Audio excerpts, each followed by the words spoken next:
જમ્યા કે નહીં ટિફિન મોકલાયું તો? મેં જોયું રીંગણા મોકલ્યા છે ત્યાં ફરી રીંગણા યાર, રોજ રીંગણા હોય? આટલા બધા રીંગણા ખાવાથી આવતા જન્મમાં ગધેડાનો અવતાર આવે. તો પછી આ તો તમારે ગયા જન્મમાં વિચારવાનું હતું ને. હે?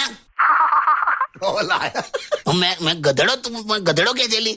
અરે મસ્તી કરી. હવે સાંભળો ને, પણ ભાયું કે નહીં? ભાયું કે નહીં એમ જો. હવે તું હવે આ ઝઘડો થવા વાળા સવાલ રહેવા દે ને, અત્યારે લઈ લઈશ, હું ખાઈ લઈશ. અને સાંભળો, હા, ભૈલું માટે મેં જે બધું મોકલાયું છે ને એને આપી દેજો. શું કાકી, શું મોકલાયું છે? અરે તું જો તો ખરો. છે એવું કઈક ઉપર? ખોલો જલ્દી ફટાફટ. હાલી આવે ડબ્બો છે, લે શાંતિ રાખ. લે ભાઈ, શું છે આ? શું છે? ખાને તું. કહો તો ખરા શું છે? પાન આવે ને પાન, એ તળી નાખ્યું છે. હે? વેરાયટી છે, કોઈક તળેલું પાન છે. ઓ હલો હલો હલો. હા, શું બોલ્યા તમે? તળેલું પાન મોકલ્યું છે ને તે.